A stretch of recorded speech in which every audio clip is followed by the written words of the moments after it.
Okay. Oh, here we are. I'm the last one to join the party. All right. Amadi, Yenna, not really Yenna, Jenna. I'm so used to trying to say names that are not within my linguistical capacity. How about that? Anthony, we only can see your head, but that's okay. We know you're there. No, you don't have, oh, you don't have to do that, but you're like, and then there's Sonia. Hi, Sonia, Kitty, John, Sergio, Anna, and our P man, who his name, I just remember P man. Okay, we have everybody except one person, I think, who is missing. I forget. Went by me. Wow. Well, this week, how's this week been for everybody? Anthony's like, normal week. Sonia's like, I had a lot of work. You know, John always looks like a diplomat when he's in this picture. So, oh, I know who's missing. Forgive me, I'm driving, so I cannot turn on my camera. No, that's fine. You have a very nice picture, actually. So we enjoy looking at your nice picture. I don't think I have quite as nice a picture. Where are you? You look like you have a flag in the background in that picture. Anyhow, you'll have to look. It looks like a flag. Anyhow, what was I going to say? Simon's not here, so Simon should be coming soon. All right. So today is our last class before break, and we will not do anything crazy over break. We will just enjoy ourselves, and you will work on your paper or project or whatever you're going to do, kind of get that going. And so I thought what I would do when I unfreeze myself, boy, I'll tell you, well, at least that one wasn't so bad. Sometimes I look really crazy when I freeze myself. Is I would start by just kind of talking a little bit about the paper. And then I think, okay, one of you, I think, Amadi, you have the end of the chapter stuff, right? Oh, perfect. And Anthony, you have the consent report. Look at that. I remembered it. I even sent you guys little reminders. I don't always do that. I just was on top of things today. And so we'll go to that right after I go through the paper again. I know I think I went through it once before, but you know, it never hurts to go through it again. And maybe I didn't. I'm starting to forget what I do. It's not that I have dementia or Alzheimer's. It's just I don't know if you know, but I'm teaching 5 full classes this semester. I have never in my life taught 5 classes. So it is a lot to juggle with 5 different classes. And then I've got 2 doctoral students, and I've got an honor student. And so I'm just kind of like doing my thing here. Hopefully not dropping any balls. I feel like I'm a juggler. All right. So you don't care about my life. So let us go immediately. Anybody doing anything fun over spring break? I think somebody said they were going to Ireland. Maybe not. Maybe that was in another class. All right. I'm going to share my screen because, as Sonia will say, Professor, you're not sharing your screen. And then we don't know what you're talking about, which I do a lot. And I'm going to go to my, here. I have to relog in. Sorry. Do you know how many times I must log into Canvas a day? I have to do that 2-factor authentication like 7 or 8 times. It's just, I don't know if it wasn't, no, I don't want that. Sorry, forget that. I don't know if it was intended to be that way, but I'm trying to figure out how I can go to the privacy conference. I really want to do that. I've got some friends that are going, and it looks like a good conference. And then I come back with a lot of up to the minute type of information. So, all right, here we go. So where are we? So first of all, I have to take full responsibility and accountability for the fact that I have not added the chapter 5 and chapter 6. I didn't do it yet, so I'm not being very good, but I will put it out there and it'll be due like the day before we have class next time. So that would be like March 13th. Wow, March 13th. That's a long ways away, but that's when it'll be due. All right. So I don't want anybody to panic because I need to go through, because what I found out very interestingly is that when I have multiple questions, you could actually answer like most of the question right and you have part of it wrong, and then you would get 0 points. And then the other thing is when you have, when I had take the best of 2 scores, so somebody scored actually better on the first one than the second test. But for some reason, because I added the 2 points to the second test when I was going through it, then that was the one that it was equal to the score that he did originally on the first one. So it was like, wait a minute here, I would have gotten a 12 if you had added those 2 free points to my best score, but you added it to this other score, which wasn't as good. So that was like too much to manage. So I'm just going to make it try to make it one answer and far more simple. And then I do not have to deal with, you guys don't have to deal with multiple answers, and I don't have to worry about Canvas doing all kind of crazy things and giving you negative points or something. You never know. So that's kind of where that is. So, all right. So I wanted to tell you about that. So I will do that. I just have not had the moment of freedom to do that. If you only knew. Okay. So any questions so far? I'm just babbling away, folks. You see it. It's a babble day.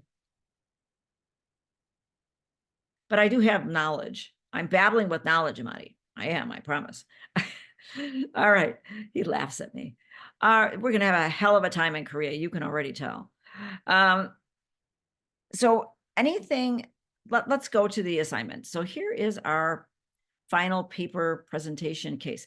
So remember, I think we talked about this last time, but just to review, you could do a case study or a paper, right? And if you do the case study, you could, it's look at an in-depth situation. And I think I tell you to look at 3 cases or create 3 cases based upon privacy, situations of privacy that you can imagine, like a data breach, because we're going to talk about data breaches today. So that's a great one. Or a HIPAA or a Graham Leach Bliley, or, child privacy. So those are some good ones. All right. And you can create a little case around it, making sure that you're asking questions that we think about and how we apply what we've learned. So that's a kind of a fun thing to do. Or you could write a paper. So I've had both cases, and I actually put a rubric for these things to help kind of guide that. But, a paper is great fun too. So, if there's a topic you like, emerging issues with artificial intelligence and privacy, preferably not written by ChatGPT, would be my wish. But, ChatGPT and privacy, there's lots of areas to research. The thing about this is anybody going to be in the doctoral program or going to have another semester? Okay. So if you do a paper, this is a benefit for doing a paper. If you do a paper, then if you do a good paper, you and I can work together to finish it up really good. And then we could submit it to journals to see if we can get it published. And that's always a great thing. That's a great thing when you're looking for a job to say, I published a paper and here's the link to it in a professional journal. But I'm under pressure to publish. So I'm very interested in working with really talented paper writers to get them published. And right now there's a lot of opportunity for especially privacy in AI, privacy in ChatGPT, privacy in medical devices, privacy in IoT. There's a whole lot of areas. So if you want to, I just wanted to give you that a sell for the paper. Okay. So either way, I'm happy with whatever we're gonna do. And remember, we're going to meet face to face for that last meeting. So that last meeting is, I think it is the 25th of, is it the 25th of April? Is that our last meeting? Is our last meeting the 25th? Sonia, you're my calendar. I thought in the other link thing it said the 26th, but I could be wrong.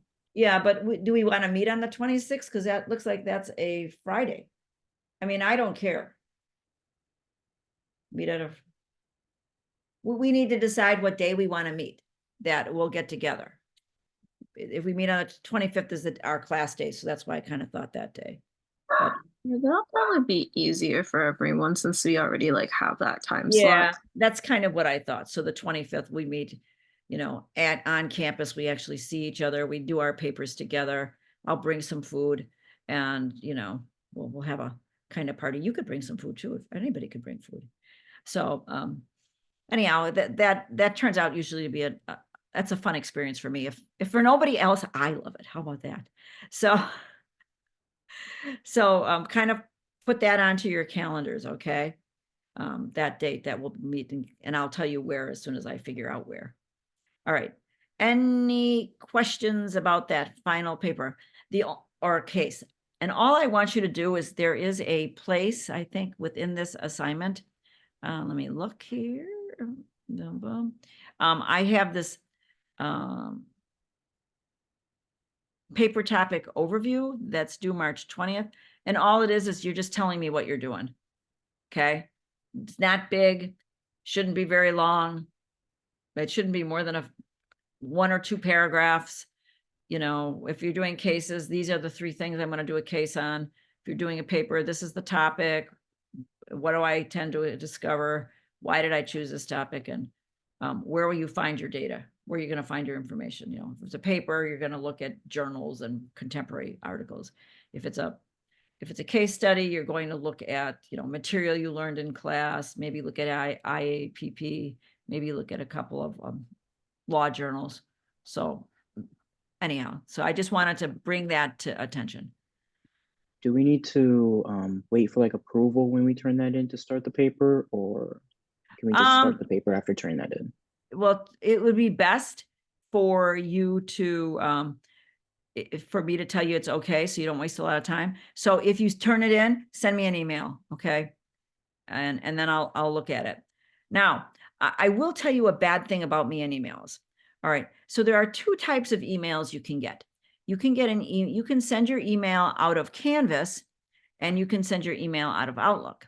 Now, neither are really great, but when you send it out of Outlook, for some out of Canvas, for some reason, it does not go to my Marymount email. I have no idea why. I have tried to change it. It goes actually to my personal email, of which there might be days that I don't look at that darn thing. So, Conrad. good God. There's never a chance that my phone doesn't go off. All right, so my suggestion would be that you send it through the Outlook, okay? My personal email is just full of advertisements.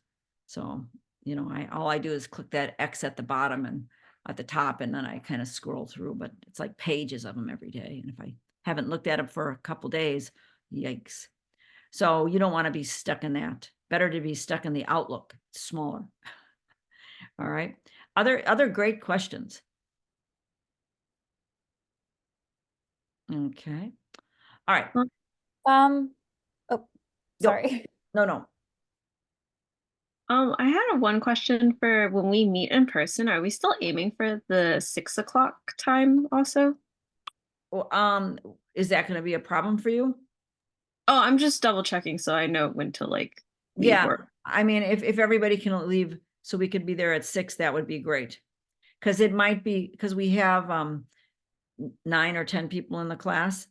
Looks like we have 10, but we're missing 1 guy. So we have, I think we have 10 people in the class. I should know this off the top of my head. So, you know, if 10 people each are gonna present, it takes a few minutes. Okay? So I'm hoping that won't be a problem for everybody. It's just one meeting. So, and if it is a big problem for somebody, then they need to just talk to me, okay? So, you know, I'm flexible. Even if it's just me and Kitty, that'll be fine, right? Okay. Um, I did have one question, just because I got a midterm surprise sprung on me day of on Tuesday. Is that going to be something that you're gonna be doing this week?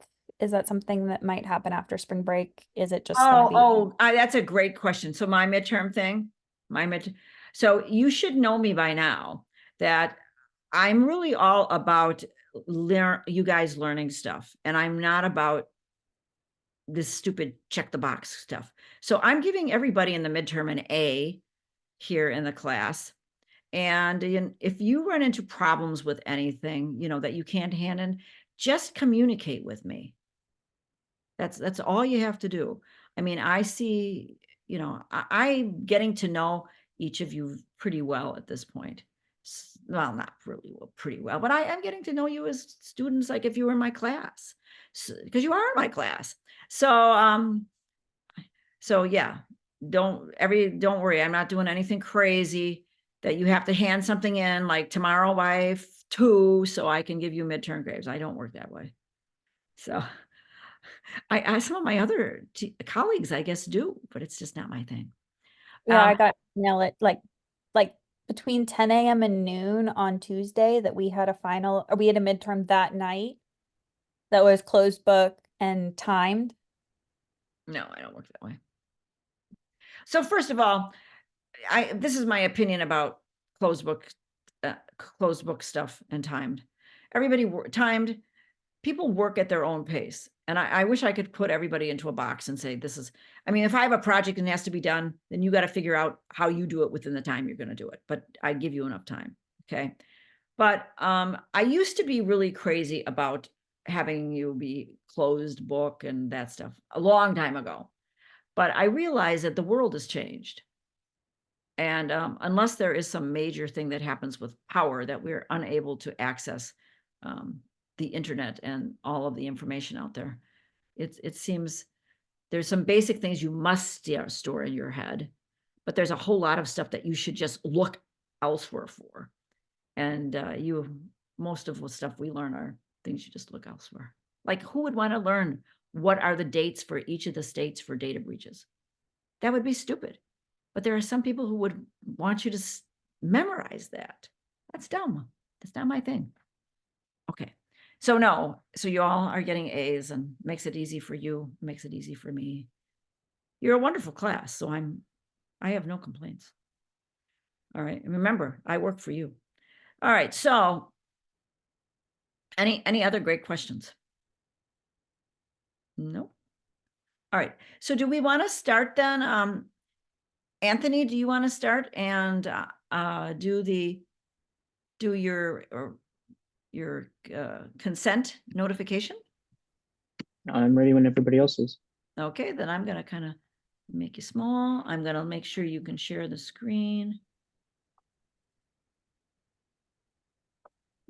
Okay, you should be able to share. I have to stop sharing. Okie doke. All right. Amazon. Can everybody see that? Perfectly. Thank you. All right, perfect. All right, so my name is Anthony Bartuch. I will be doing my privacy on Amazon.com Incorporated. So for table of contents, I'll go over the background of Amazon, their data collection, the information they share with our data, the user opt-out, data controller, and the data stored. So a little bit about the organization.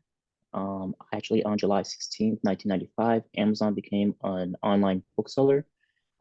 Within a month, they shipped books to all over the 50 states, and including 45 other countries. The first ever order was placed on April 3rd of 1995, and the book was a science book called Fluid Concepts and Creative Analogies. which I thought was interesting that it was a textbook. Yeah. In 1998, Amazon extended their books and started selling music, CDs, and then the year after, they broadened their their inventory to toys, electronics, and other tools. And then by December of 1999, Amazon had shipped over 20 million items to 150 countries around the globe. And then, as we all know, Jeff Bezos stepped down as CEO to focus on his aerospace company, Blue Origin. So as I was looking into Amazon, they also had their core values, which in quotes is Amazon is guided by 4 principles: customer obsession rather than the competitor focus, passion for innovation, commitment to operational excellence, and long-term thinking, which I thought was interesting. And Yeah. as we know, Amazon is now an online shopping to subscription services for publishing. Over here, I have the growth of Amazon since they became a public IPO. And as we can see, over a couple of decades, they went from $10 for a while, and then now they are, this was taken about a couple days ago, so I'm sure they probably are at closer to $180 per share, which is pretty good. And Amazon's data web crawler has over 1 billion gigabytes of data. Wow. And that's just for their services. Wow. So what data does Amazon collect? They collect 3 different types of data. So the main one is information from others, which would be third party. Then it gets more into detailed of automatic information such as cookies, IP, login, email, and passwords. And then the information that we have control of is the information we give. So they receive information related to Amazon services, so we can choose not to provide certain information. But a lot of it is through shopping for the products, add or removed items from our cart. So when we are shopping and we take stuff in and out, they actually track that. And then what we download, stream, or view, and then anything, of course, within our account information, such as credit cards. But if we have an Alexa, they actually collect that data to what we talk to Alexa about. Well, they would be pretty bored with mine. Alexa, what time? Oh, it'll do it now. I always ask it, what time is it? And set a timer. That's what I tell them. Anyhow, And sorry about that. Go No, you're on. fine, because that's actually interesting because Alexa listens 24/7 to hear its commands. So whatever you're speaking in that room with the Alexa, it will collect as well, waiting for it. So who is the information shared with? So the privacy notification was last updated January 1st of 2024. Prior to that was August 11th. So it seems to be that they update their privacy every 6-ish months, 6-8 months, which is nice. Their data controller is obviously AWS. They're going to use their own services. Shared with third parties, so transactions involving third parties. They make it available to services, products, applications, or skills provided by third parties for use on or through Amazon services. So, for example, you can order products from third parties through the Amazon store, and then they'll download the applications from that third-party application. And then the length of data that's stored, is about 2 years worth of your data. So their user opt-out policy was pretty interesting because it's actually, you have to implement a code and opt out of Amazon's artificial intelligence. And each one of these steps has a different code that you have to implement.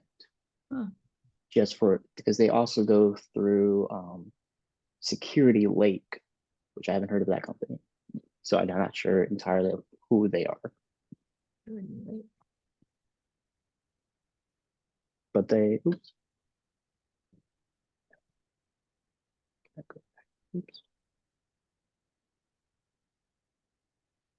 This is a great presentation.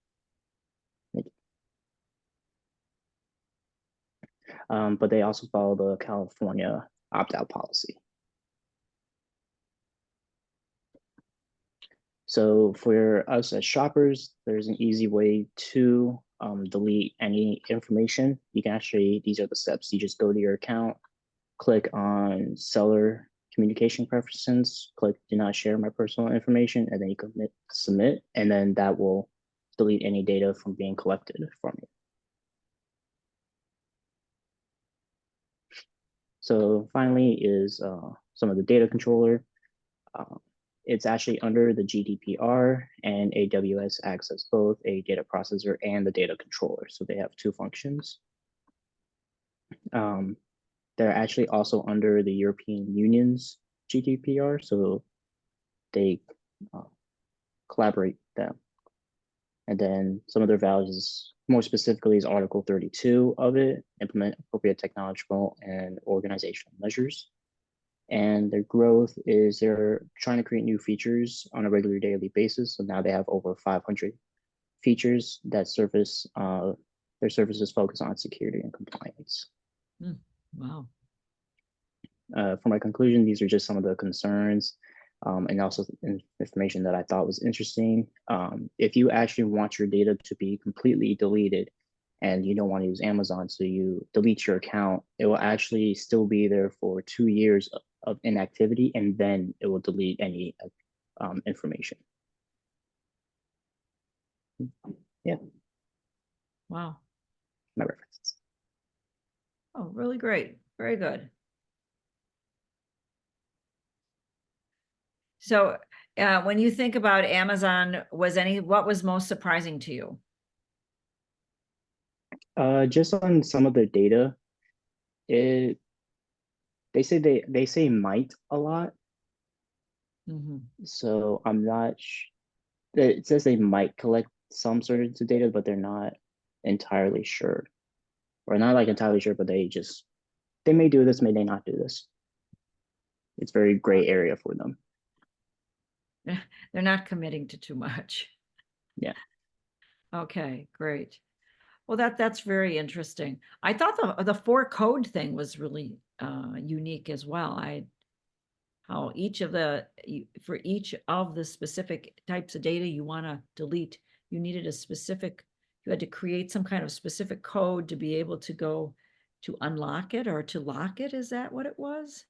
Yes, to opt out. Yes, there's a whole page when I looked up the user opt out policy, and I didn't even know Amazon had their own AI services that does it for them. And it brought you to a page that tells you exactly how to do it, and it gave you the code for each step. Huh, interesting. Interesting. So it's like a whole day project. It is. So if you make it complicated enough, who will do it? Nobody. Here's a code, stand on your head, and then turn around 3 times. Okay. Jay, did you want to try again today to do your presentation?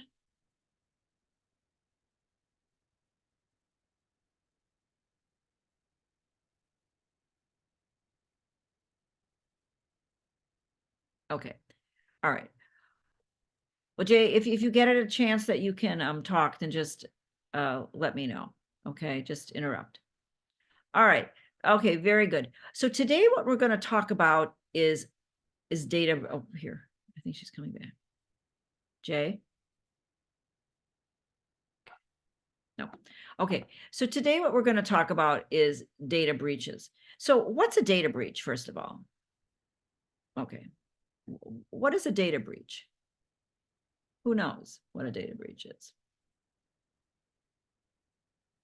Like when your information gets leaked Mm-hmm. or like taken by someone you didn't authorize it to be from. Mm-hmm. So if you ever hear about how a company might talk about, so what's when a company first gets an intrusion, they sometimes will say that they've had they've noticed that they've had an intruder in their system. Their system has been hacked. They don't like to use that word, but there's 2 components. It could be hacked, but it doesn't mean that any data was looked at. So somehow they're able to say, okay, somebody got into our system Okay, did somebody look at the data in our system?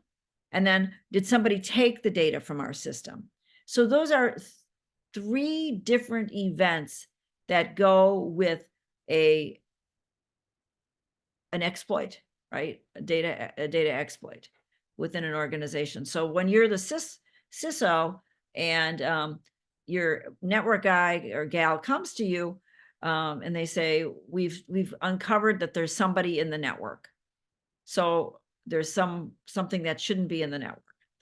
It doesn't always mean that if they're in the network that they're taking the data. I don't know what they would do if they're not, but they might be observing just transactions. I'm not sure. They might not be looking at data, but looking at activity. So understand that it doesn't always mean that there's a data breach just because somebody gets into your system. And so that's kind of a hard job right there. So if you're the network person, let's just pretend we're the network person. We see that there's somebody in our network. We can tell that there's a port that's being used by something that wasn't authorized. Okay, somehow it's being used. Then they find out what it is. And then what they have to do is identify whether the perpetrator through that port or through however they got into the system has gotten at any data. And so that requires quite a bit of effort. So you can see why it might take a while for a company to announce that they have a data breach, because somebody could have gotten into the system, let's say in September, and the network person took until December, the network, and that's usually a team, to figure out whether or not any data was looked at or any data was taken. And they have to do that by looking at different types of data to see, was it accessed by this particular user ID that was coming from this exploit. So I often think that people don't get when they say, what do you mean? There was an exploit in September and they didn't even know whether the data was taken, and I never even got informed until end of December. Well, it's probably because they may not even have known. It's really a tricky business. So when you are a CISO, you want to make sure that your network is got all of the bells and whistles for identifying, unwanted participants in your network so that you can find it as quickly as possible. And so what happens is you actually can be penalized if you don't have the stuff that you need. So we're going to go through it, but if we think about it now, somebody comes in September, they don't even notify you till December. That's 4 months. Well, some people will say, some states say, hey, that's too long. What is it was wrong with your organization? And if for example, let's say somebody comes in September, you don't get notified to December, and through a due diligence, it is found that you didn't apply some big patch. Well, then you are going to be considered to be finable. And we're going to go through this. Now, one of the big problems, which should probably not surprise you, is how our privacy laws are a big mess, right? Every state's got their own thing. So are the data breach laws. Every state, there might be some commonalities, but the overall picture I'm trying to present for you is that data breach laws are at the state level. There's no national data breach law. There is some, the FTC has some things, but for the most part, that is a very broad, and the states have taken it upon themselves to become much more specific and much more harsh in their penalties to organizations where data breaches occur. And so those are some things I want you to keep in mind here as we go through this process. So you're a CISO, now you have to not only worry about making sure that your network is safe, or that your programs are coded tightly enough that you don't have some kind of a SQL script exploit or something like that. So you want to make sure your system is as safe as it can be.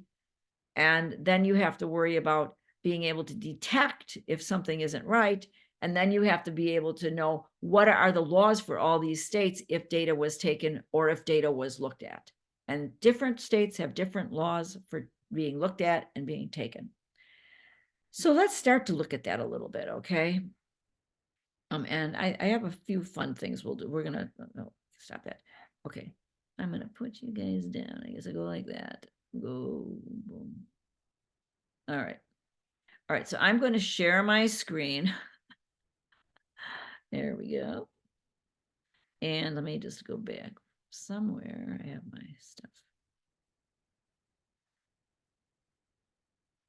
And then we'll have to see if California has the most aggressive data breach laws.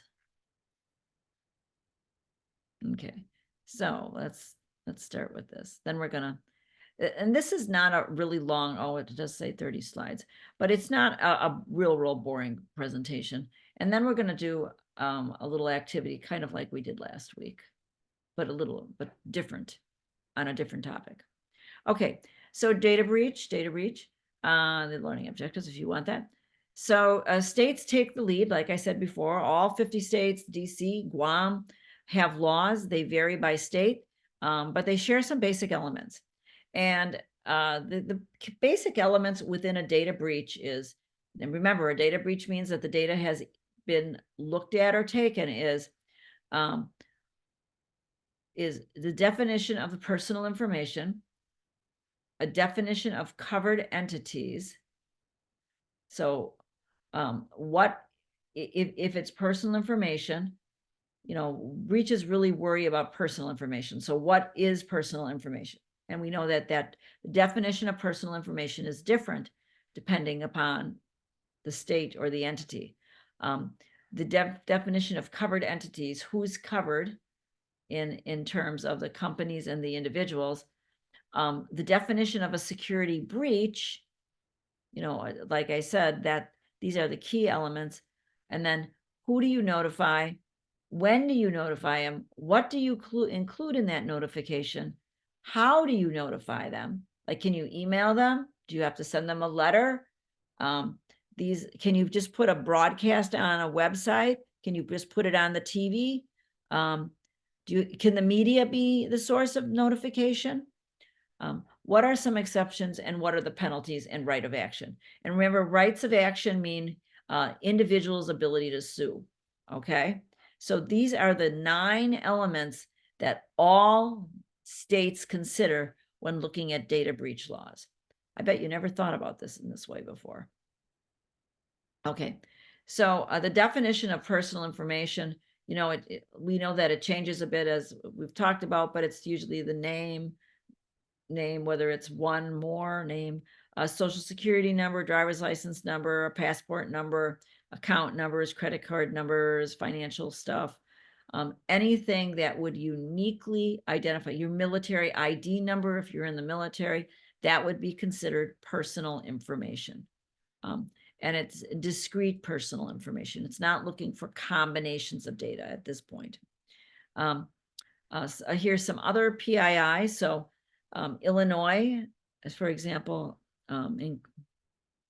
let's see, medical and healthcare information, these states say, so let's look at Virginia. Virginia says medical or healthcare, that's a PII. Federal or state identification numbers, I'm a little surprised here. It's only these states. Unique biometrics. So if you have irises, fingerprints, those would be examples of unique biometrics. That's PII. Last DNA profile. So it looks like Wisconsin is really big on this biometric stuff here. Wisconsin is the DNA profile. Wisconsin is a unique biometric.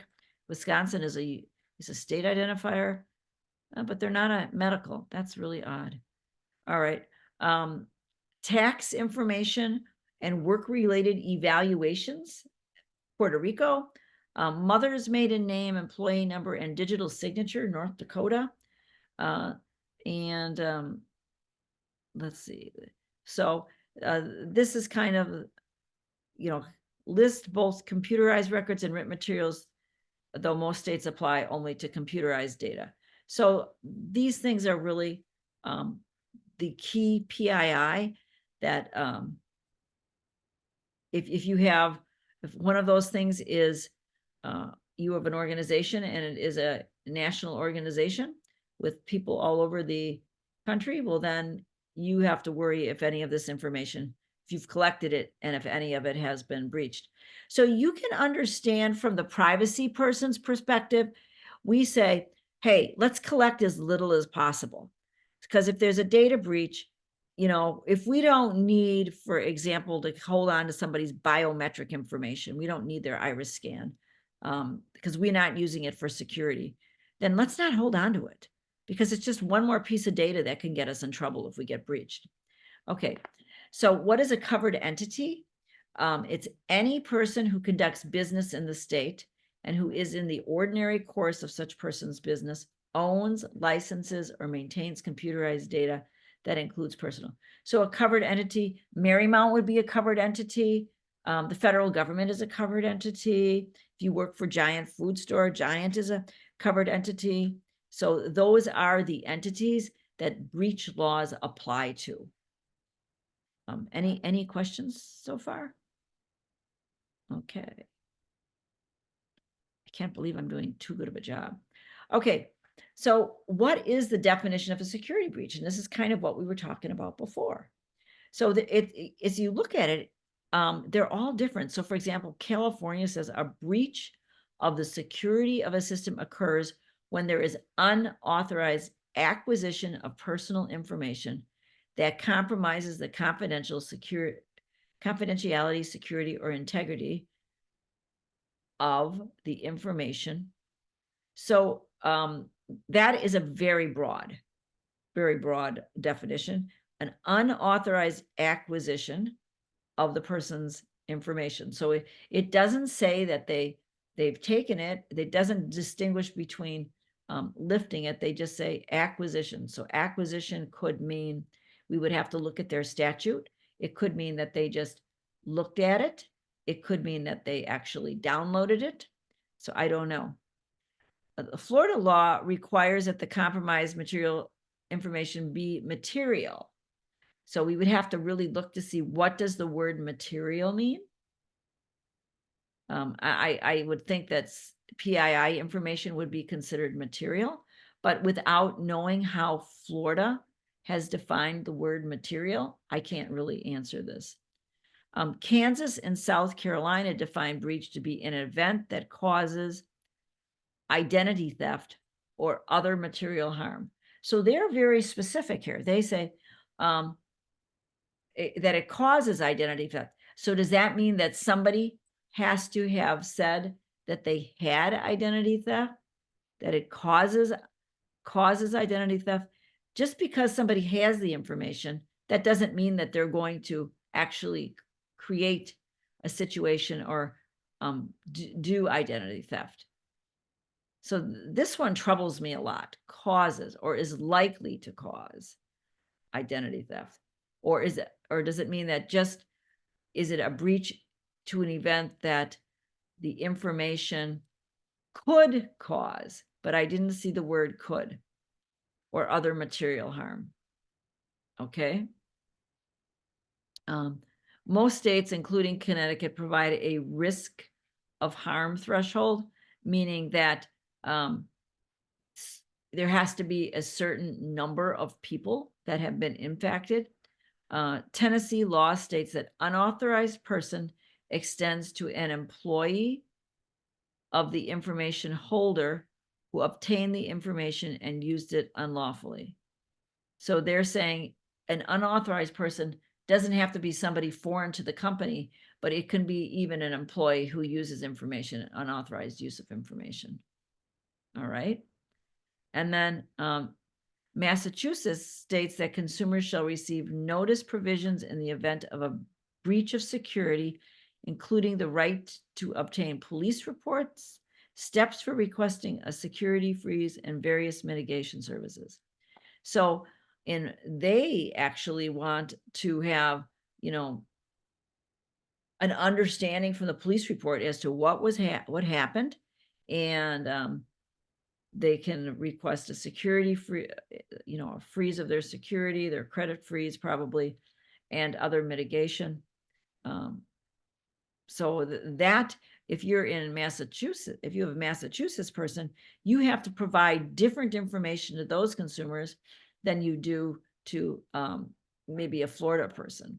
So you can see how this could be very complicated if you are the privacy person and working with a legal staff to determine how do you notify people if there's a breach. And we're going to talk about data breaches, the volume of data breaches in a minute. So any questions on that?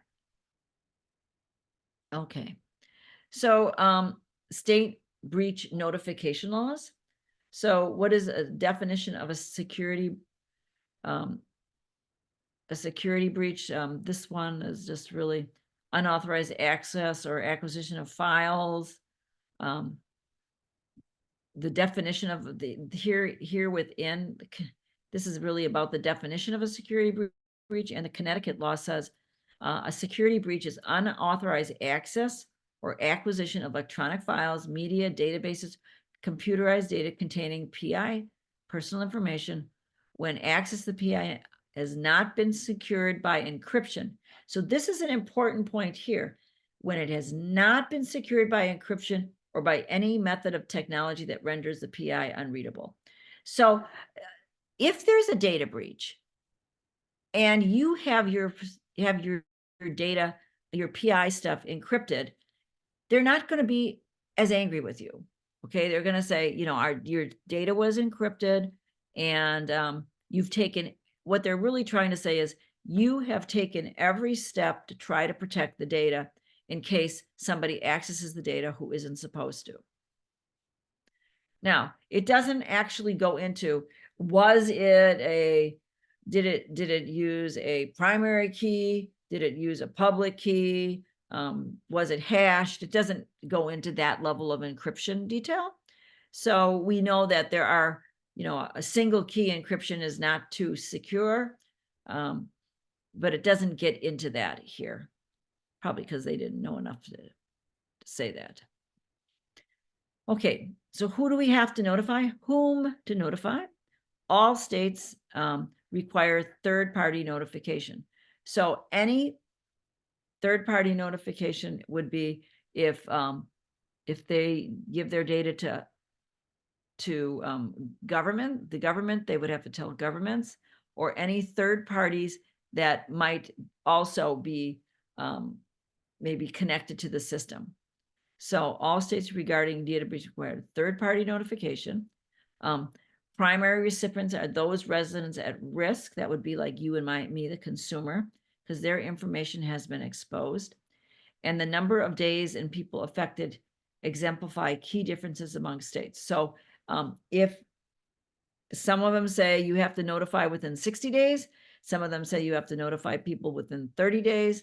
Some say that as soon as you know that you have had a data breach, you have to notify them within 10 days. So that's really challenging. Another big thing to know.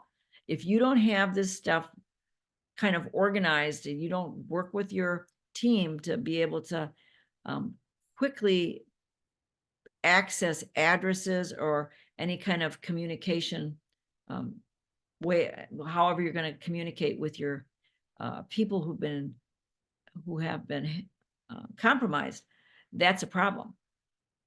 So that's why a lot of times it'll just be through through an email. And like I say, the number of days and people affected definitely will impact the amount of fine and the amount of scrutiny that they get from their attorney general in the state or at the FTC level. Okay, so 24 hours ID. So in Illinois, you have 24 hours to notify in case of a detection that somebody's in your network. you have 24 hours to notify their attorney general. So that's the attorney general of the state. And 5 business days in Illinois. So Idaho, so actually it's Idaho says 24 hours. Well, probably a lot of businesses don't want to be in Idaho because of that. And 5 business days in Illinois. Okay, and then if it's a medical breach, like for example, the Department of Human Services in California says, and Iowa says 10 days. It says 5 days, 5 days in California and Iowa, 10 days in Louisiana, 10 days in Puerto Rico. And then, Florida, 30 days in Florida. So you can see it says when residents are notified Connecticut prior to notification. I don't know what that means. Okay, 30 days. So it's 30 days Florida when residents are notified. And Connecticut, Montana, Washington. I'm not sure what this part means. It's a little confusing for me even. I've forgotten. Anyhow, we don't care about these days. They change all the time. That's why you become privacy experts. But the point is, medical information has different number of days. Okay, so you can see, just you have to know these laws in these states. So you're got customers all over the place. Well, now all of a sudden you have to be worried about where your customers are because you have to follow these rules. Okay, so minimum threshold, what this is talking about is when notification has to occur, meaning that if only 2 people are affected, you don't have to notify everybody. So you might be with an organization and you might have been affected, but if there wasn't these minimum thresholds affected, they don't have to tell you. So in North Dakota and Oregon, for example, is 250 people have been affected. You have to let everybody know. In California and Rhode Island, they say 500. In Virginia, they say 1,000. So you have to, the number of people impacted affects whether or not you have to notify. So notification depends upon number of days that the number of days depending upon the state. It depends upon the number of people that are impacted. All right, and notification to credit reporting agencies. Here they are. So if you need to notify a credit agents, for example, Virginia says 500 state residents for Minnesota, but 1,000 state residents. If 1,000 people have been affected, and all these states, of which I believe Virginia is one, you have to give people the right to notify credit reporting agencies. All right, but if you live in Texas, only 10,000 people have to be affected. So you can see actually, if you are really a pro-business or state, if you're a pro-business state, are you going to want to have the minimum threshold be high or low? Are you going to say that you have to have 1 million people to act, or you're going to have 10 people before you have to tell people? If you're a real, you really care about business. You're pro-business. You focus on business. A larger number? Exactly. Because this is a consumer thing, right? If you are a state that is very consumer, focused, you're going to want to have, some reasonable number. That's why you see here, 1,000 states here. And, you look at some of these states, I always look at Wisconsin because it's really big on consumers. And, they kind of came up with 1,000, where I look at Texas. Well, it doesn't surprise me that Texas would say 10,000 people. It's a little political is what I'm trying to say without saying it. Okay. you know? This becomes a very, because when you have to send notification, it is super expensive. You have to, first of all, you're going to have to get lawyers to tell you how the notifications should be written for each state. You have to identify who all has to be notified, and that may not be as simple as you think. You have to then, you may have to send letters depending upon what the notification process is for that state. So it's really expensive for companies when they have a breach just to do this tracking and then to do the notification and then to pay the fees. It's a big loss. Stocks usually go down. When Target had their data breach back in, I think 2018 or whenever it was, and their data breach was how? It was because they left their system open because they had a third party who was working on the heating and the cooling of their stores. And somehow through the heating and cooling company, they were able to come into the Target network. And, you know, lots of people were affected. I mean, I was affected by that data breach. And so Target had to send out all these notifications to all of their customers. And the Target stock went down for at least 6 months. It took a huge drop because of a loss of confidence in Target after a data breach. So there's a direct relationship with consumer loss of confidence and trust in a company when a data breach occurs. And when that happens, it also when they have a loss of trust in a company, it also means then a loss of sales. And a loss of sales is a loss of revenue, and a loss of revenue equals a downturn in the stock price. So I want you to kind of follow this through to see the big picture of what happens when this data breach occurs. So who do you notify? Well, state residents whose personal information is believed to have been compromised. So you on the IT team now have to figure out what files were touched and who in those files had their data looked at. And that's a very complicated job too, if you can imagine looking at that. Because now on all database files, it tracks who looks at. There's an audit file for all of them, and it's always tracking those things. And then you also have to notify the state attorney general of the state that you're operating in, and other agencies that might be appropriate. So this is a huge area. And, when to notify? Well, it's going to depend upon your state. You want to do it in the most expeditious time possible. If you notify too late, if the state says you knew this for 60 days, and that is what happened with the Target, they knew it and they didn't do anything about it. And actually the bigger one that people got in big trouble with was Experian. Remember Experian, the credit agency?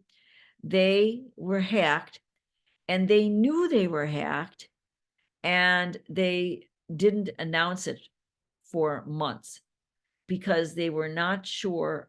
They were unable to determine what all was taken.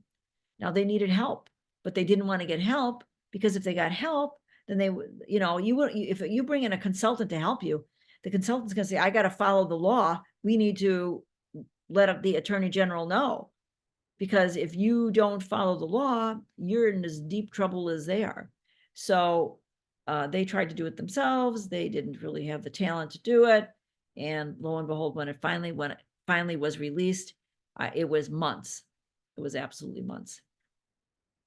So here is one. It says, after failing to notify victims for more than a year following a data breach, Copilot, which is a provider support service, was fined $130,000 for violating New York state law. And they suffered the breach in 2015 when 220 patients had their data compromised. The company did not inform patients of the incident until 2017. So 2 years they didn't inform the patients.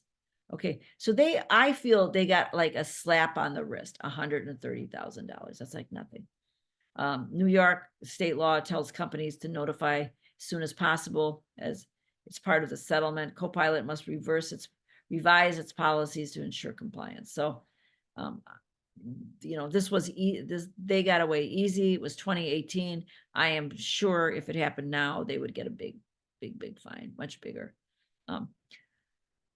What to include in this breach notification? So most states don't dictate it, but some states have a very extensive requirement. Examples might be obviously description of the incident, the type of data lost, the actions that they're taking to remedy it, contact numbers, who to call if you have questions, advice to data subjects like you might want to freeze your credit. Oftentimes they'll say that we will pay to freeze your credit. And what does freezing your credit do?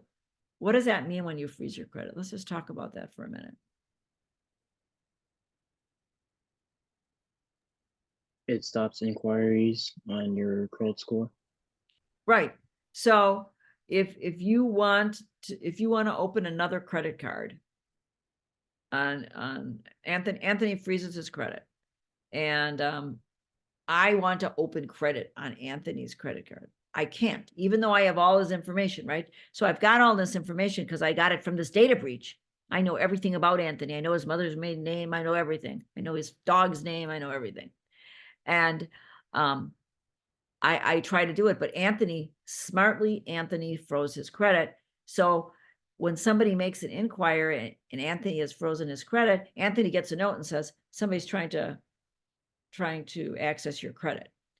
And so, you know, he'll call the credit company to get more details about it. But the person, I can't do it. Now, on the other hand, Jenna there, she's a little sloppy. She gets the notice and she chooses not to do the credit report. And I've got all Jenna's name. I've got the name of all of her dogs now. And there's quite a few of them in her record. And I'm able then to open a, you know, brand new Saks Fifth Avenue credit card, because that sales clerk at Saks Fifth Avenue gets bonus points when opening credit cards. So quickly they approve my credit as Jenna, and I just buy brand new clothing, a lot of makeup. I might buy myself a new couch because I have access and I'm able to, you know, I put it on Jenna. I pretend I'm Jenna. And, you know, I take all the stuff. I probably won't buy a new couch because I would have it delivered unless I had a truck. But, you know, everything I could carry with my arms, I'm out the door with. No one can find me, right? They come to Jenna. And Jenna's like, I didn't open a card. And that's what happens. So that's why these breaches are so disastrous. They're disastrous for companies and they're disastrous for individuals. So, examples of data breach notification laws, some will require extensive, like I said. But for example, North Carolina, oh, come back here. No. North Carolina, let's look at this for a minute. They want you the description. They want the type of a PI, just like the other one. They want to know what the business has done to prevent it. So they want to know what you're doing. Telephone number, further advice to review account statements and monitor for credit, toll-free numbers for the FTC and others. So this is pretty standard as to what, and most of them will want them to say the date of the breach. Okay. You know, Oregon advises about identity theft, you know, Massachusetts and West Virginia specify how a police report can be obtained and credit freeze. And Massachusetts prohibits including the nature of the breach and the number affected. So Massachusetts, they actually say, don't say the nature of the breach and the number affected. And they might say they don't want the nature of the breaches because they don't want to give information out that might get in the hands of other bad people that might use a similar method to be able to get at the data. So you can see this is a varied method for how you inform people about the data breach. So you should be walking away from this lecture as we talk about it, about how complex. That should be the first thing you're thinking about. This is super complex. B, it's going to vary by state because every state might have theirs.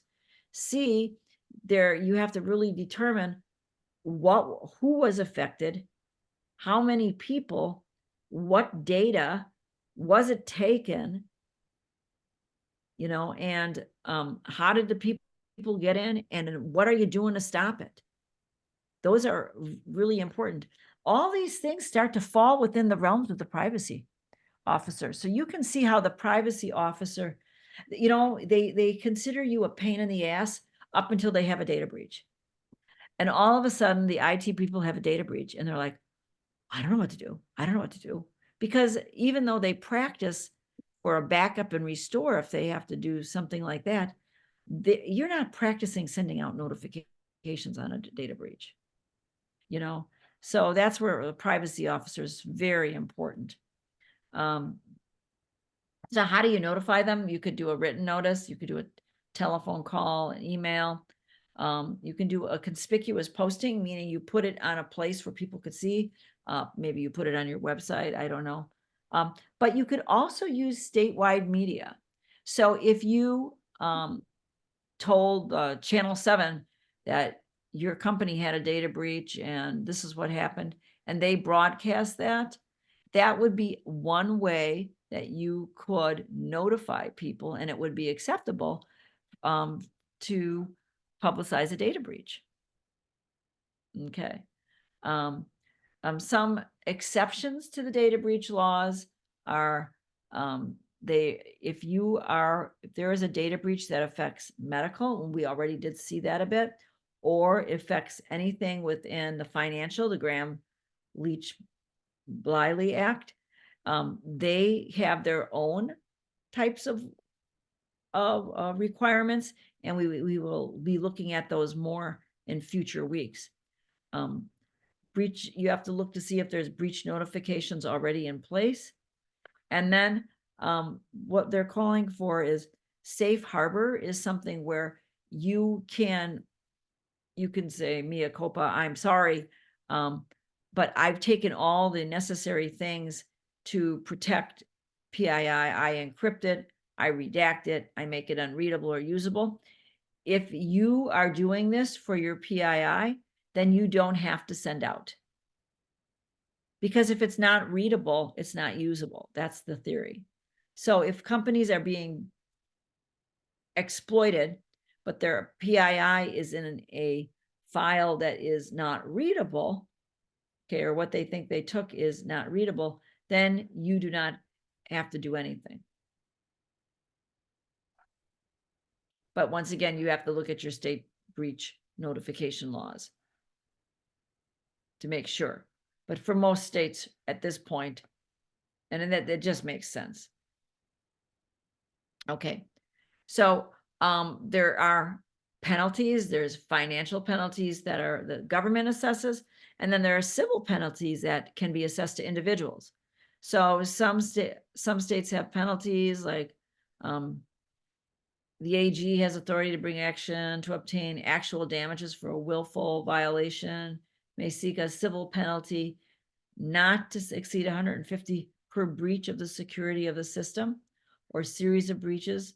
Missouri, these states, Virginia has some specific civil penalties. These states grants a private right of action if you've been harmed. So, and Virginia is one of those. Now let's see if Maryland is one of those, and Maryland is one of those. Let's see if DC is one of those. Yep, DC. So DC, Maryland, and Virginia all say, as an individual, if I have a data breach that has happened to me, and an identity theft occurs, and that identity theft, Jenna's identity theft here has now that Saks Fifth Avenue bill or Nordstrom's bill, that's like $10,000. She can seek to get civil penalties assessed. So just keep that in mind. Okay.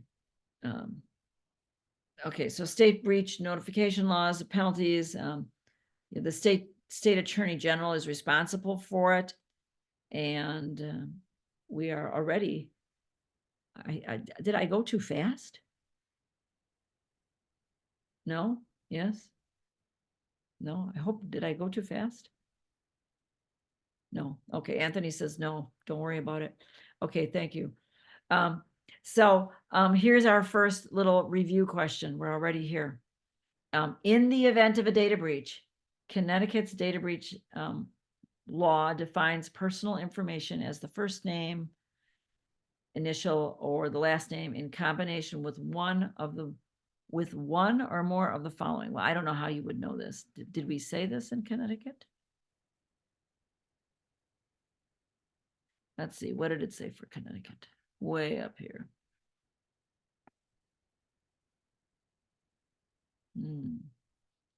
First name and last name in combination with one of the following. Well, I didn't say that very well then when I explained it. So Connecticut says you got to have your name, and then you can have a social security number. So they want one of these three things: an account number, credit card number, etc. So let's see. It's the answer to this question is, okay, social security number, driver's license number, bank account. Was phone number one of them? I don't think so. No. I don't think so. Nope, just phone number, and not address isn't one of them either. Just social security, driver's license, state ID, financial stuff. So financial code, access code or password. Okay, so sounds like Connecticut is pretty tricky. All right, let's try this next one here. I think no, I think it's the same question. I think it's the same question. Like, oh my gosh. Okay, true or false? For data breach notifications, state laws require email notification to be the default mode of communication. How many people say yes? How many people say no? True. So it would be false for they say require email to be default. No, it's not. It's false. Because I told you there's a bunch of ways you could do that. Remember, you could even have the mass media be it. They don't have a preferred way. Okay, it looks like the same one again. Okay, true or false? All state laws regarding data breaches require third-party notification. I believe that is true. It's true. That is a true one.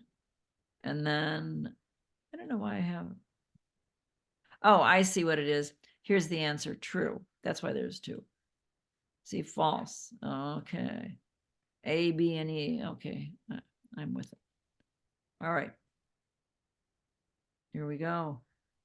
Which are exceptions to state notification laws? Select all that apply. Which are exceptions to state breach notification laws?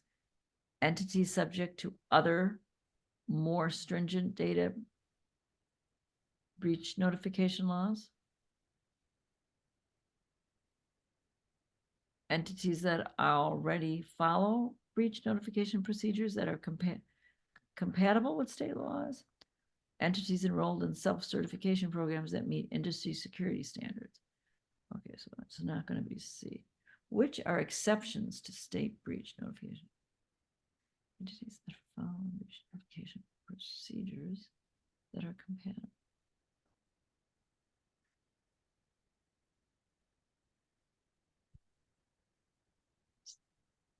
So what do we think it might be? Well, I don't think it's C. Which are exempt to state breach. Entities subject to other, more stringent, I would say A. Entities that already follow breach notification procedures that are compatible with state laws.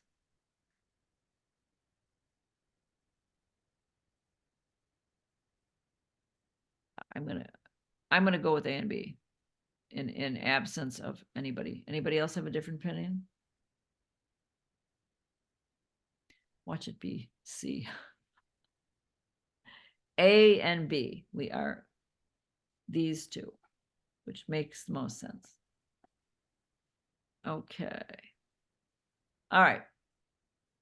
Any questions? That was fun. All right, are we ready for the next thing? This is a kind of a fun thing. How many of you have an Apple phone? Does anybody have an Apple phone? Am I the only one? Okay. So do you know on your Apple phone, I'm gonna get out of here. Boom, boom. We go back to, in our module, we have this, I found this really interesting article. And it is about privacy on our Apple phone. And it's called the App Privacy Policy. And I'm gonna open it up. And if you look at your Apple phone, so if for those who don't have an Apple phone, I'm sorry.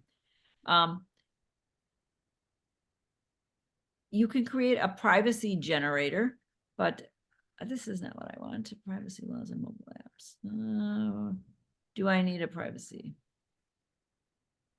All right, I don't know what happened here. This is not the one I wanted. I probably deleted.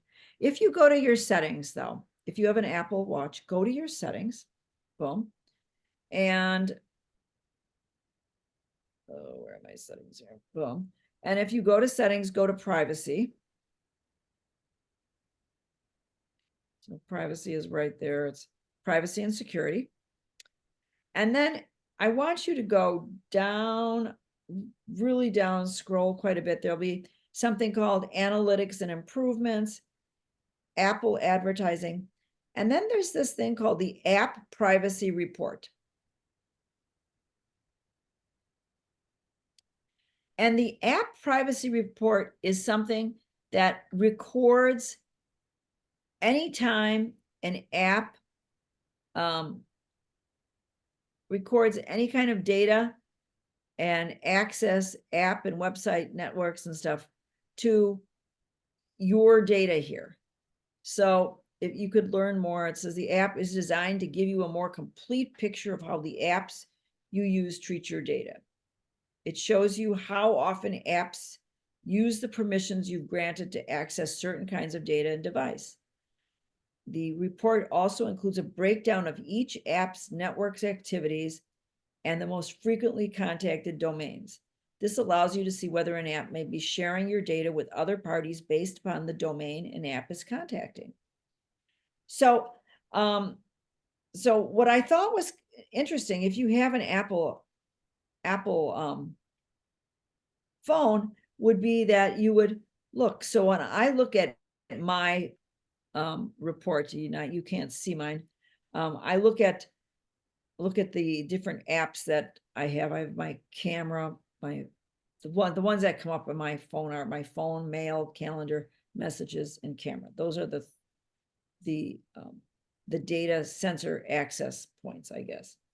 And then I have apps accessed your data or in the past 7 days. So when I look at the apps that I've used that have accessed my data, I have Venmo, I have the Wall Street Journal, United Airlines, Outlook, and the New York Times. And it's very interesting for me to see that the one that accesses it the most would be the New York Times, actually. And it goes to many different places in my phone. So I'm going to have to like block it a little bit, I see. But this is a really interesting feature that Apple has that you might want to consider looking at for your own, you know, how your own data is being used. And it's like I say, it's being tracked right here, and the tracking stays on your device. So it says to turn on or off the report, you know, you just go to the report and you just turn it on or off. The most contacted domains section shows the domains contacted by all apps you use and by your websites you visited in those apps. It identifies the domains that are contacted by multiple apps because these domains may be collecting data about you from those apps and combining the data to create a profile. So, like I say, you might want to look at yours. I mean, mine is, if you have one. There's also something for iOS, not for iOS, for Android. And I think this particular article that I have given you allows you to create what they call a privacy policy for your particular phone. So, you know, go to the app, see, and this is just kind of telling you, answer some of the questions, how you can use this privacy app. But it's in the Canvas, and it's called App Privacy Policy. And I think that you might find that to be an interesting find, just about what's being collected about you from the sites that you go to on your phone. I mean, we spend a lot of time on the computer, but it's really the phone that's really everybody uses the most. Okay. All right, so that was one thing I wanted to talk about. And then I want to talk about, the next thing I want to talk about is, how many of you have ever heard of the Verizon data breach report? Okay. So I think what I'd like to do, since I'm talking too much, is I would like for us to take, it's 7:26. Let's spend the next 10 minutes, and you could take a break if you want and come back. And I want you to take a perusal of this report. It's mostly just figures and charts, but let's look at that. And then after you've looked at it, we can kind of talk about it a little bit. So like I say, it's 7:26 right now. So let's just say it's 7:30. So let's just come back at, I don't know, come back in 10 minutes, okay? And let's talk about this. So I'll see you in 10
Additionally, system intrusion, basic web application attacks, and social engineering continue to be a All right. Social, so did you have if you had a chance to look at it, what was the number one most effective way for data breaches to be created? Goes through social engineering. Social engineering. So I want to show you. I want to show you I don't know if you've seen this. Has anybody seen this? Here, but if you have, you get to watch it again. So watch this hacker break into my cell phone account in 2 minutes. So I invited a few of the world's best hackers to try to hack me and show me where my vulnerabilities are. And now I'm going to meet them in Las Vegas for DEF CON, the biggest hacker convention of the year. They're going to hack me using social engineering, which is essentially hacking without any code. They just use a phone and an internet connection. You want to do a sample phishing call? What's phishing? Phishing is voice solicitation. And basically what you do is you use the phone to extract information or data points that can be used in a later attack. Let's do it. Who are you going to call?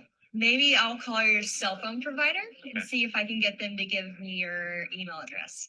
I bet they're good. I bet they have my back. But yeah, go for it. I'm going to spoof from your number, so it's going to look like it's calling from you. Okay.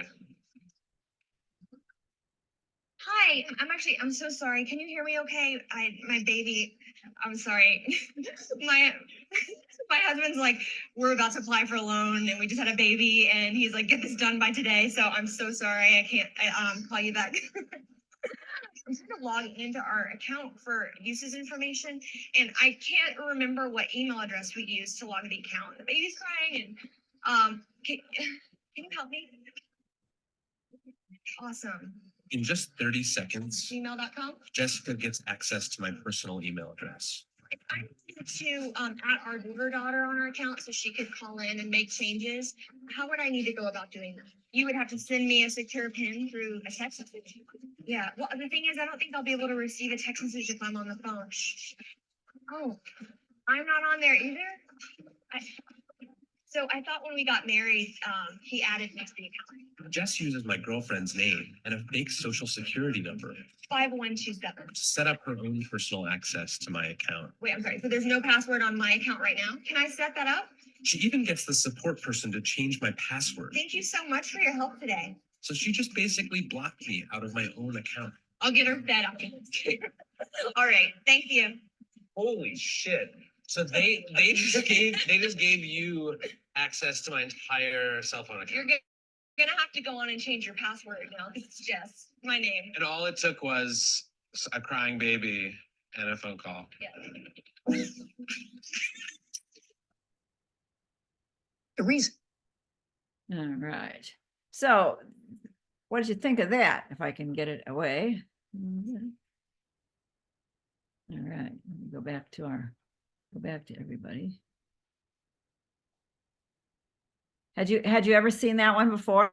The social, that's yeah, you saw that one. Yeah, it's pretty effective, right? Obviously that's the way that that's the most effective way according to the DBR here. When we look at the report, they say that, it is increasing. More than 50% of the incidents, more than 50% use social engineering. So I thought that was a really interesting finding. So a couple of things about the Verizon report. The Verizon report is Verizon goes out and they solicit organizations. They've been doing this since 2018. So now this report has become a standard that industry professionals look at. It's highly regarded, and it's all anonymous. So nobody gets penalized for reporting what they do, but people do it because they want to, they hope to improve how help companies stop having hacks. You know, what are the big things? So what I thought, if you looked at these numbers here, 83% of the breaches included some kind of external action, but 74% involved a human element. So it wasn't like a bot just doing it. 74% had a person. 49 of them involved credentials. So when you have your credentials stolen from, you know, if your Marymount credentials are stolen and you're an employee of Marymount, you know, or even being a student, you get onto the site, they can get onto the site and they can, a good infiltrator can use those to get into other areas because students have maybe access to a financial aid system. They might have access to their Workday system. So all of these things together, 24% involved ransomware. Okay. And so I thought that these were pretty interesting here, just to give a sense as to where did they come from. And now what was most interesting about this side, if you had a chance to look at it, it said the primary ways in which attackers access an organization are through stolen credentials, phishing, and then just kind of exploitation, you know, whether it's like coming in through a website, a script type of exploitation. So I thought that was really important. And so if you're the privacy person, you want to really enforce with your employees that those credentials are very important, that the credentials that you have are important. And then of course, phishing is always a big problem. So that was with the DBR report. Ransomware continues to grow. So if you look at it over a timeline, ransomware in 2017 was really nothing. And now ransomware in terms of data breaches, it's statistically at 24%. So I think that's a pretty important statistic to kind of keep an eye on. Just within, 6 years, ransomware. And the companies that are really most prevalent to ransomware are like hospitals, business municipalities, maybe private schools, for example, high schools. High schools probably not as much. They don't have access to the money, but organizations that have money that they would be able to pay. Small and medium businesses are really the big area of being under attack now, because they have fewer resources for security and privacy, but they still have some revenue that, these ransomware people can ask for. So then it says more than 32% of all Log4j scanning activity over the course of the year happened within 30 days of its release, with the biggest spike. So I don't know, what is Log4j scanning? Does anybody know here? Well, when in doubt. My understanding, Log4j was a vulnerability. I want to say a couple years ago, where it was really big and it left it left a hole, and so they would scan for Log4j and for that vulnerability, and then they would attack from there.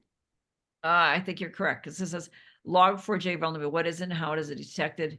Most Log4j vulnerability scanners are detecting this vulnerability, but it must have been a real problem for a while.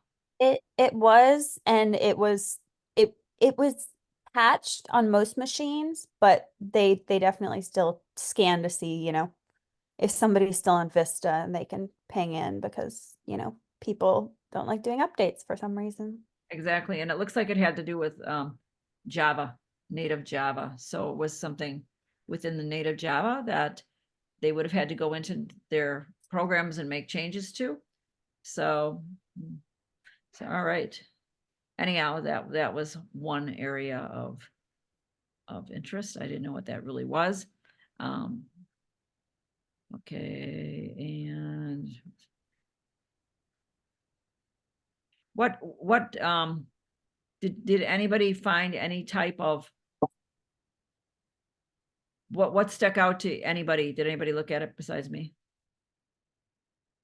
You could say no. First off, the footnotes are hilarious. Oh yeah, that's what they say, right? Okay. Yeah, what is that all about? As you get to the bottom, they say like if you were involved in creating the Y2K crash software, it's time to get a shingles vaccine.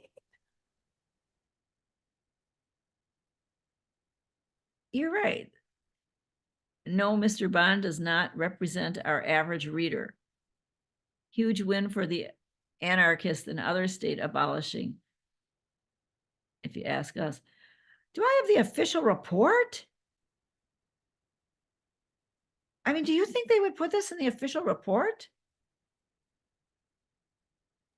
I mean, it might make the younger people more likely to read it if they can match the footnotes to where they go and read the information that way.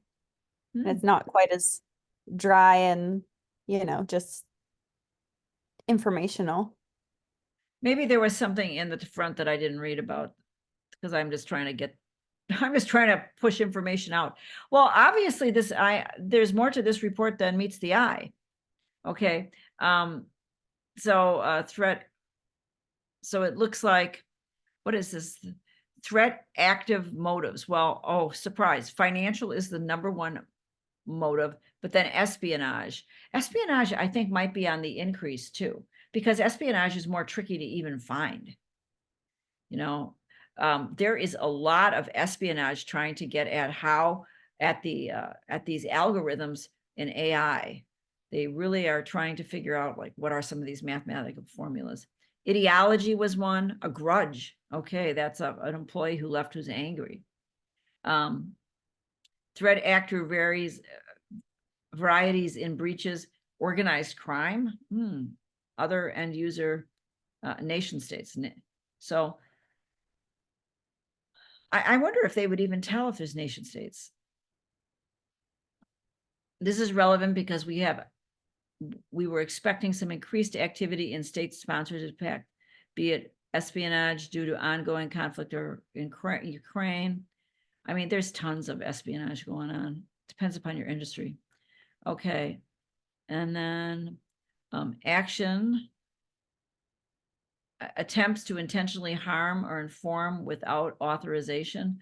So use of stolen credit cards, other ransomware phishing, some actions. Okay. Okay.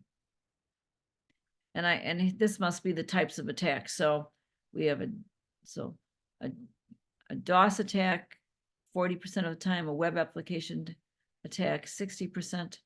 And what is this? Top action vectors in breaches. A web action, an email. So a web action, I would think that would mean that there's either some very sloppy coding and they're able to get into the system through some kind of a SQL script error. An email, phishing, carelessness. That's a pretty broad name. Carelessness, what does that mean? Desktop sharing, other, backdoor, unknown. Top action vectors and incidents. Oh, look at these web applications seem to be keeping this web tidy is I think a really important thing. And top action varieties and incidents. So a DDoS attack. So a DOS attack. I'm assuming that's a DDoS attack, but ransomware. I don't know what loss is. I have to look at the report. Anyhow, there's a lot of interesting things here. If the one thing you walk away from is that social engineering is the #1 way that people now are attacking attacking systems. They're going after servers, individuals, user development, and media. So, and this one was top asset varieties in breaches, and we already see web applications. Web applications and emails, so those are the sources of the breaches. And then top confidentially, top data, personal data, credentials, internal, I'm not sure what that stands for. System data, medical data, bank data, other. But they like that personal data. Virtual money, real problems. All right, so you can look at this on your own. I'm not going to page through it and bore you, but then maybe this last one, 3 incident patterns. Oh my gosh, that'll take a while. Okay, so maybe they have it in a better way. Okay, so basic web attacks, lost in, I don't know what that means. You'll have to look at this because this takes more than a minute to look at, to figure out what this is. Patterns of incidents over time. Denial of service in 2021 was high. That was right when the pandemic was still at its peak, so people were probably fooling around. But now it's less. Web application seems to be a big one. System intrusion.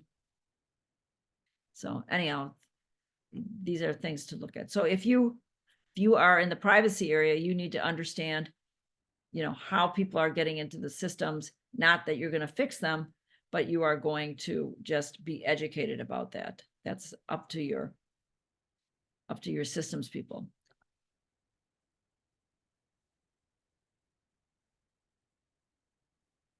Yeah, these are pretty interesting footnotes. You are correct.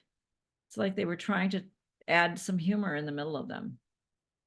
Page 41 is it's like a fortune cookie. It's like a fortune cookie. Let's see.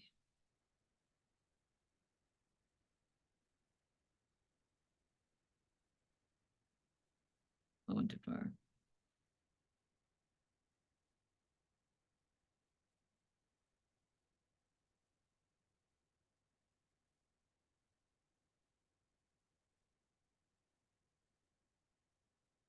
If you were born under the sign of misdelivery, you should expect good news soon.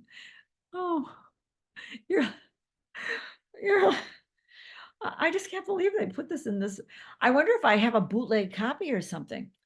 Anyhow, I'll have to study this later to understand why these notes are really crazy. So maybe they were looking to see. Not sure if we can blame our usual threat actors for this one. I don't know, fun. I'll look at this later. But anyhow, you can look at this later too. But I guess the biggest thing is to know, if you're in privacy, that this report comes out every year and you want to take a look at it. And if you're working now in IT, this is something you should look at to be knowledgeable in cybersecurity. All right, it's very popular.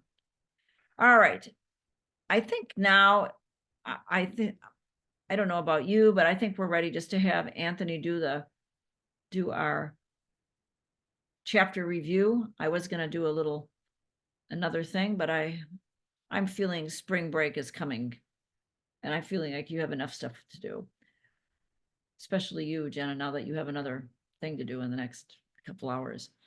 All right, so Anthony, I'm going to stop sharing. Do you want to do your, oh, did I lose him? He was here all this time. It's me. Oh, there he is. Okay. It's Amadi. Oh, no, it's Amadi. It's you. Okay. Yeah. Sorry, Amadi. Anthony was.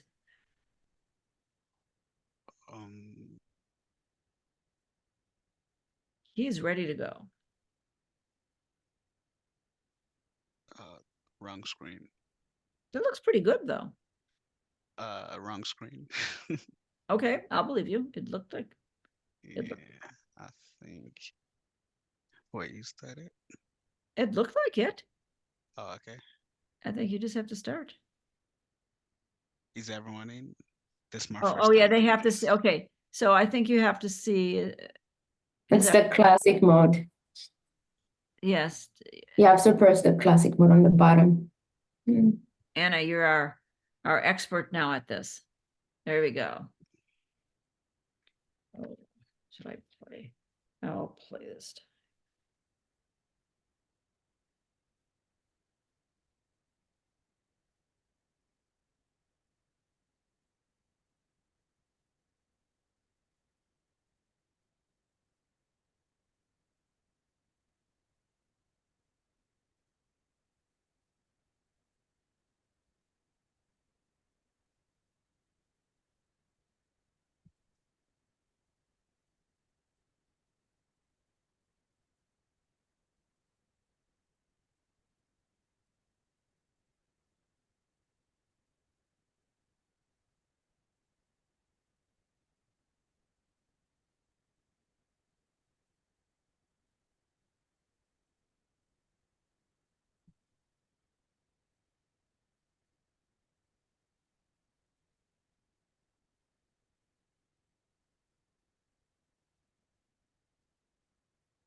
Nice. Very nice little icon there. All right.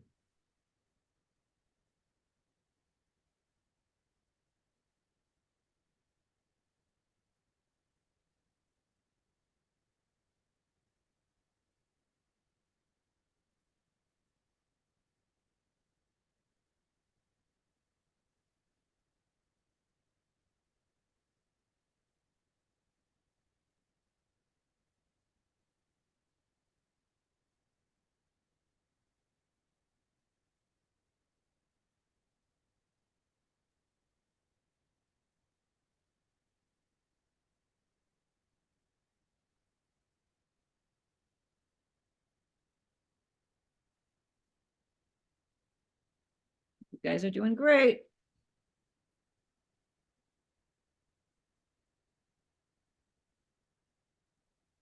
Jenna, you are killing it.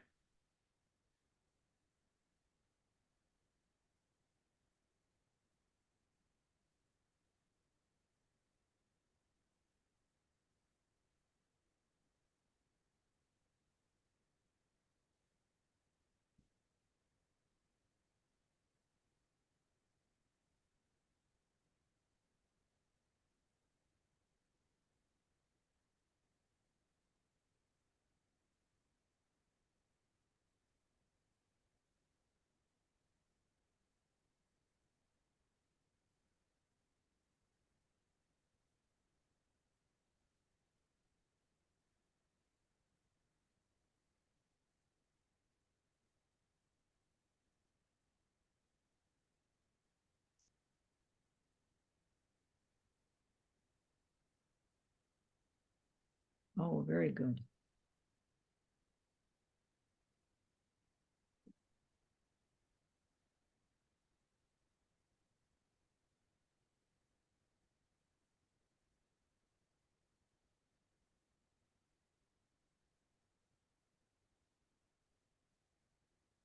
Oh, everybody got that one right. Yay.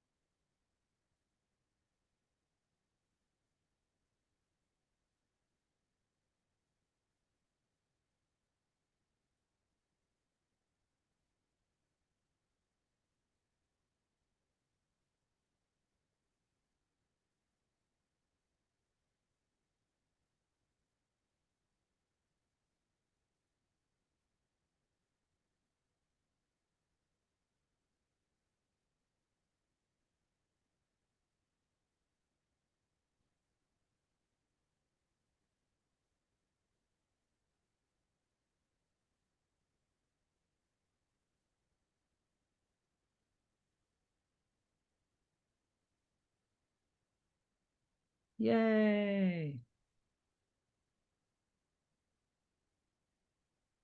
Whoa, Sonia, it's the top three. It's a tight. Oh, this one is a tricky and not.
Whoa. All right. Very good. Very good. Well, it was just great to see people actually, you know, the main points I saw everybody kind of on. Very good. Thank you very much. Amadi, that was fun. Thank you. Professor, Yes. I do have the previous California Privacy Act quiz. Oh, let's do that now. Okay, if we have time. Yeah, because we have time.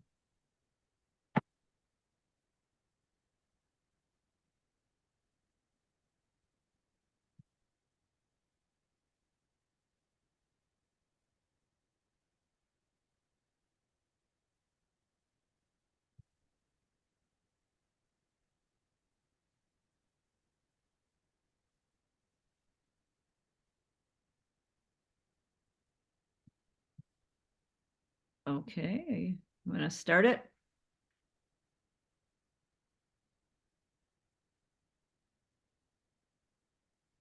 But I think you have to start it. I don't know if this is quite right. Um, Can you press start? See what yeah, happens? I did start. I wonder how you set it up. I think that you set yours up a little differently. Is it? I'm not sure, but if whenever I scan the barcode right here, it works for me. Okay. Well, we can't see it.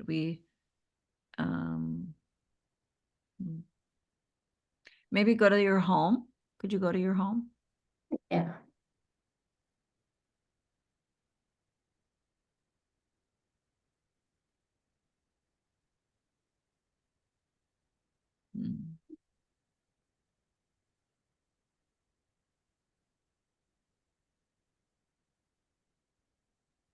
Hmm. That's right.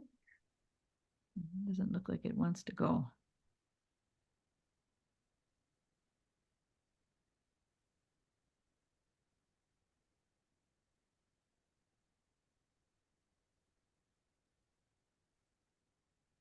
Is it visible?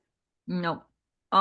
We see is the home. We don't see the homepage. All we see is IT 52 chapter review, and we see a start, and then we see the questions on the right-hand side, Oh, but we don't see it. No.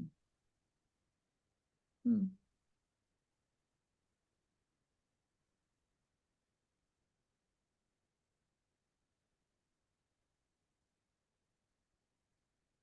okay.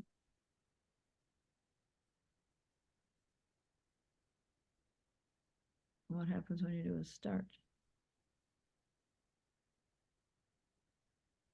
Doesn't seem to want to go. I started earlier and it works for me. I know it said one player, but no. All right. Well, you know what, we're not going to give up on this. So, just to set up, let's just go through it before class on one day, okay? So we can get it working. All right, up here. Oh, here it is. Well, you Oh, did the it. kitchen? Okay. Well, what did you do different? There it is. Nothing. I think I don't know what's going on. Okay, well, we're okay now. So, Sorry about that. and not a problem. I guess the thought of having to have me go through it with me was enough for you.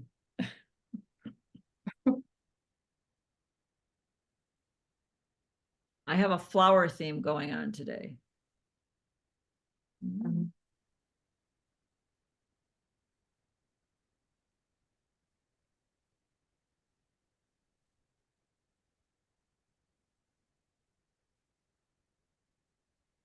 All right, press start.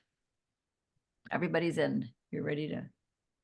There you go. Nope. There's the start. Okay. All right. Yeah. Now, all right, press the start. There you go. Perfect. Oh my gosh. Oh, up there it goes. I'm feeling positive now. Oh, waiting for players. What happened here?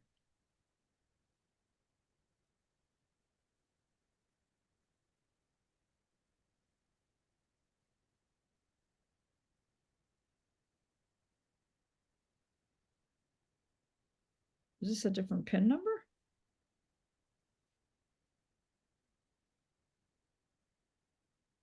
Oh, okay, well, to get out of this one.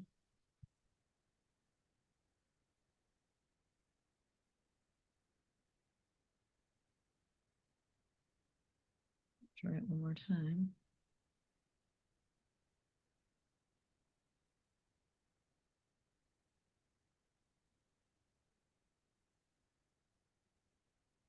I'll go back to 2.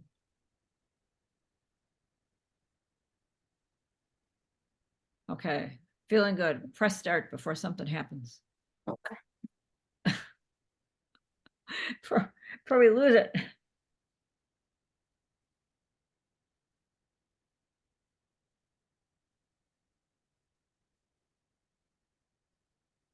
Oh, what are the key rights?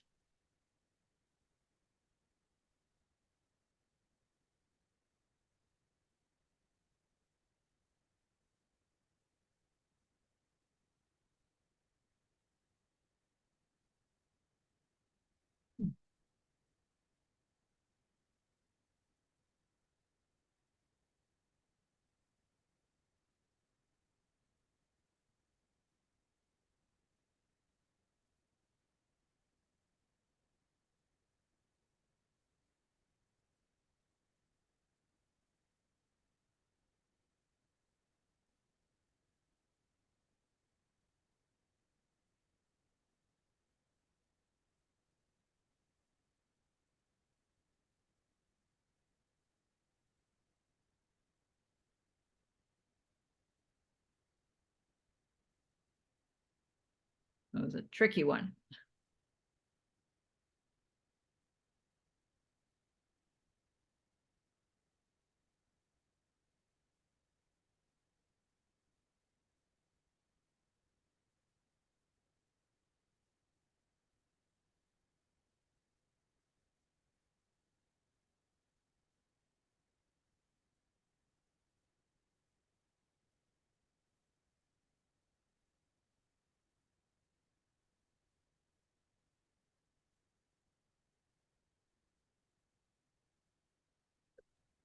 I'm not sure that one is right, but okay. We'll have to look that one up.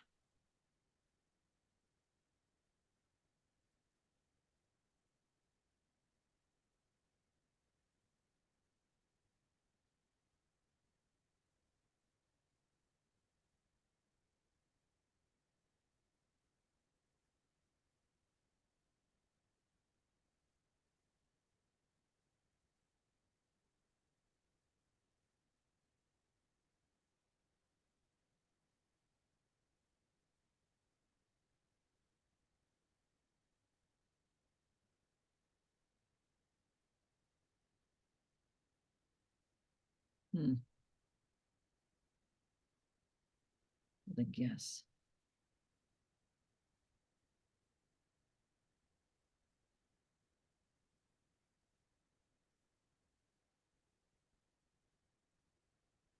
was a good get.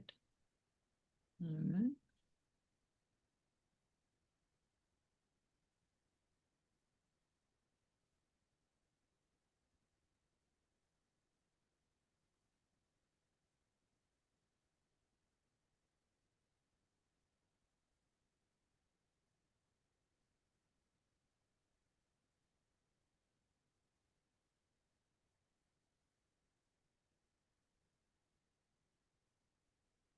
What is the age? Tell them. This is 16. Yep. You are correct.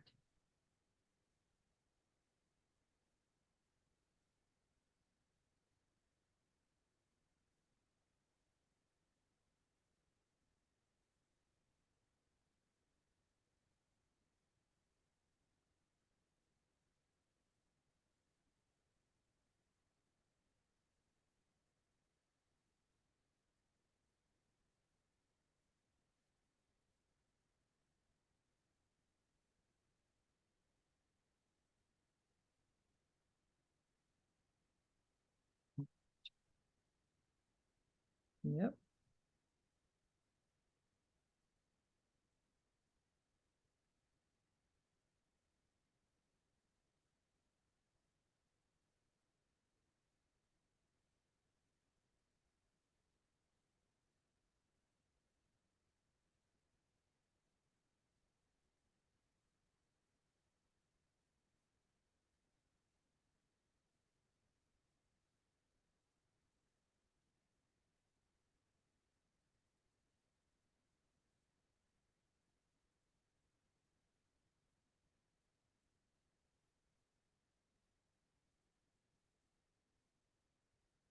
Boy.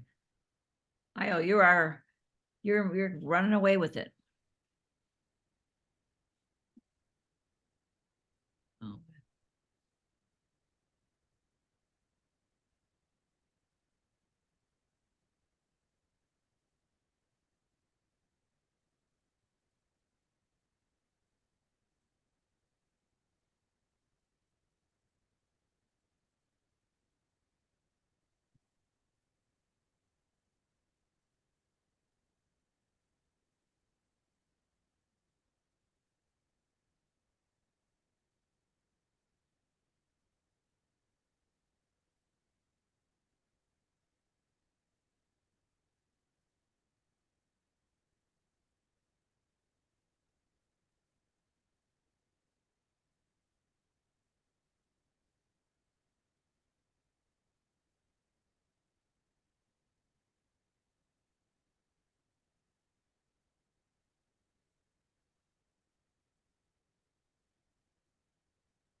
Good question.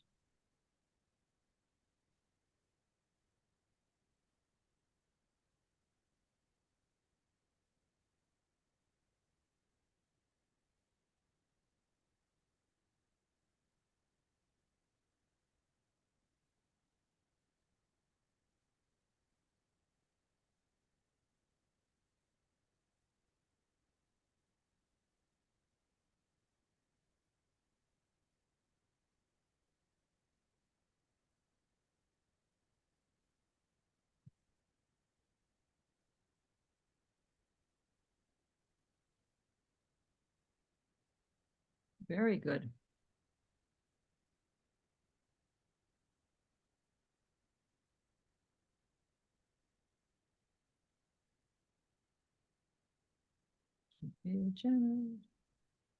All right. Amada, you ran away. Wow, 8,000. Was that must have been your chapter last time. You really learned it. All right. Okay, well, Well, I'm gonna have to look at that California stuff again. You made me say I gotta study it again. All right. Thank you very much, Kitty. That was very good. Thank you, Professor. Sorry about the competition. Yes, you won the competition. All right. All right. So everybody have a wonderful, wonderful break. I hope you enjoy yourself and you don't have to stress too much. Good luck finishing all the projects that you have left. Thank you for coming, even if you might have had projects. And then I'll just look forward to seeing you not next Thursday, but a week from Thursday. Well, it's actually 2 weeks. Yeah, a week from Thursday. Anyhow, Thank you. Have a great night. thank you very much. Bye-bye, everyone. Bye. Bye, Professor. Bye, Professor.